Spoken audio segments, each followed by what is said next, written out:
Olá, bem-vindos à minha cozinha.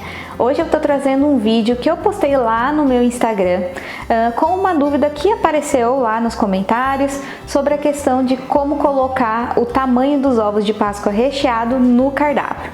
Como eu sei que nem todo mundo me segue por lá, eu resolvi trazer essa dica pra cá, então eu espero que vocês gostem e se for útil pra você, já sabe, dá seu like, deixa aqui um comentário pra mim, que é muito importante para ajudar na divulgação do canal.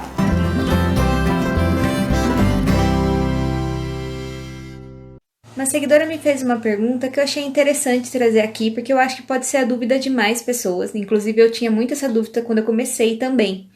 Que é quando a gente vai montar o cardápio, né, e fazer também os custos. Um ovo, por exemplo, de 250 gramas. Ele vai ter 250 gramas já recheado, ou 250 gramas vai ser só a casca dele.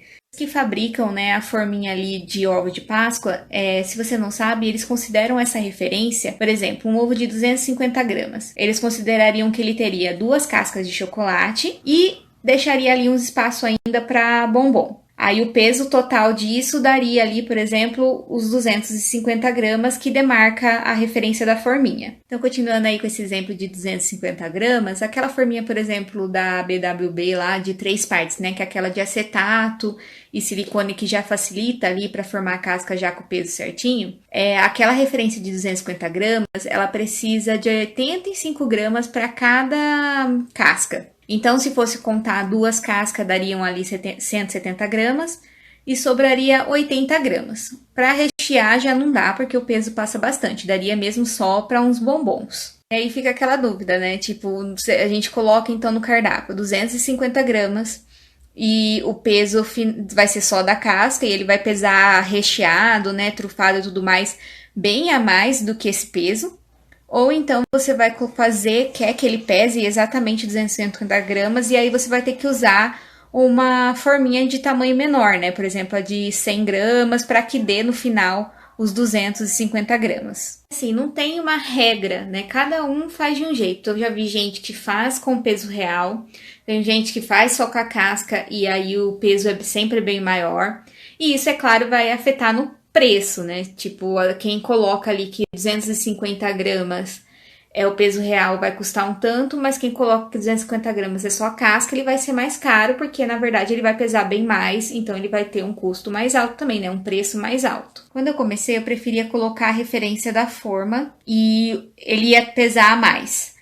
Porque assim o cliente não achava tão estranho a questão do tamanho. Porque mesmo sendo, por exemplo, os 250 gramas, se você fizer ele com um tamanho menor, né, de 100 gramas, ele vai ficar um ovo bem pequenininho.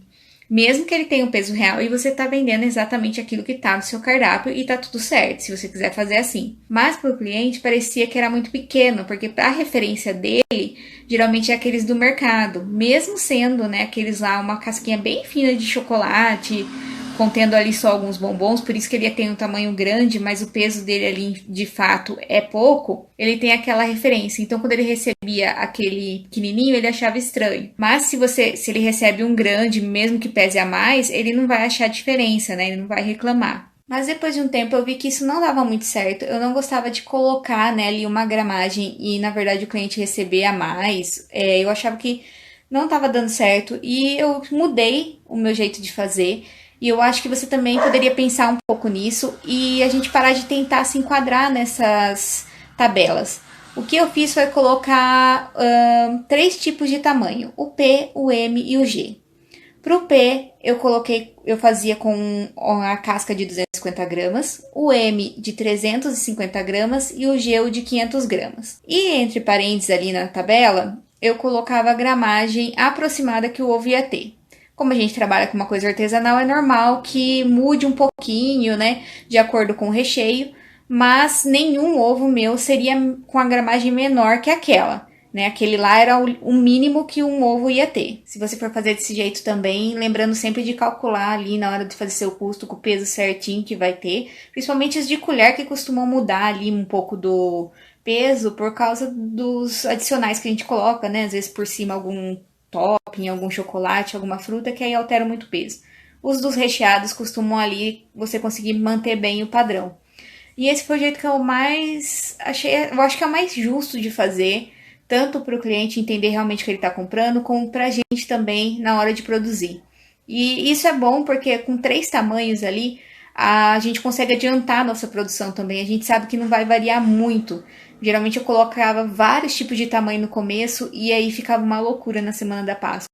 Então, eu acho que se você fizer desse jeito, pensa aí numa gramagem que seja ideal para você, nos tamanhos que sejam ideal para você, que eu acho que se você colocar dessa forma no cardápio é mais fácil. E bastante gente está usando assim também.